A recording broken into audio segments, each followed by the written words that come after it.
ኢኮኖሚ ዋልጫ ቡና መሃል 4 ኪሎ ነው ያለሁት። ቡናን በረቀቀ መንገድ እንዲህ የተጠበበበት የለም ለማለት ያስደፍራል።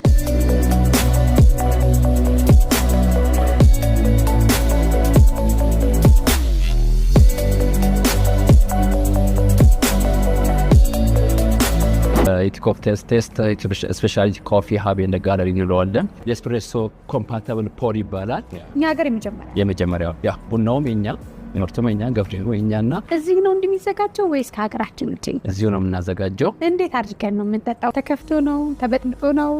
ክለኛ የቡና ከጠምሪ ሻት ነው ማድረገው። ሻት ኦቨርዶዝ የለም ወዘሽ ትታገሱኛላችሁ። ስኳር ነው አይመርም። እንግዳ ሲመጣ ምን ልታዘዝ ቡና ሲባል አዎ በጣም ሌሎች ሰሊውን ስኳሩ ቡናው ተደፋ የሚባል ነገር የለም። ማሽንን ጠቅ አድርጎ የትኛው ሀገር ቡና ይሆንልህ ተብሎ አቅምን ያማክር ወይስ ቡናውን ቆልቶ ፈጭቶ ኤክስፖርት ማድረግ ይቀላል? ይሄን ከመግዛት መሸመት የሚፈልጉ ካሉ ለጊዜው እናንተ ጋር ነው ያለው። ለጊዜው እኛ ጋር ነው፣ ግን ሱፐር ማርኬቶች ላይ እናስገባለን። ያው እዚህ እንደምትመለከቱት ሁሉም አልኮል ፍሪ ናቸው። ነገር ግን ከባር ሲሆን ደግሞ እንደዚህ ያሳ አልበዛ አልኮል ይገኝበታል። አይ ብዙ ሰው ጥያቄ ነው። ምን ይባላል ያልከ? ካስካራ ወይም ጀንፈል በመባል ይታወቃል።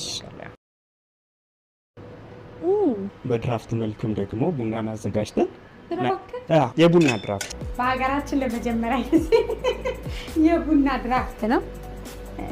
አታስቡ፣ ብዙ አልኮል አናቴ ላይ የሚወጣ ሰው አይደለም። ሌሎች መጥተው ቡናን ምንድነው ከመውራት ከወሬ ባለፈ ራሳቸው መጥተው ፕራክቲስ አድርገው የሚቆሉበት ራሳቸው ይፈጫሉ። ራሳቸው የተለያዩ ሩም ሳይዝ አለን። ለ12 ሰው፣ ለ14 ሰው፣ ለ20 ሰው፣ ለ24 ሰው የተለያየ ሩሞች አሉ። አንዳንድ ጊዜ መሰብሰቢያ አዳራሽ ቦሪንግ መሆን የለበትም አይደለ? ፈጠራ ያለበት የተወሰኑ ነገሮች አክቲቪቲ እያደረግ ሲሆን ሀሳቡም የመግባት ነፃነት አለው። ብዙ እንደለፋችሁበት ያስታውቃል። ከፍ ያለ ነው። በጣም ክላስ አለው እያንዳንዱ ነገር። እቺ በትንሿ ናት። እኛ ህልማች ድሪም ከዚህ በላይ የኢትዮጵያን ቡና ተባብረን ሁላችንም ከዚህ በላይ መስራት ማድረግ እንችላለን። በጣም በመጎብኘቴ በማየቴ በጣም ደስ ብሎኛል።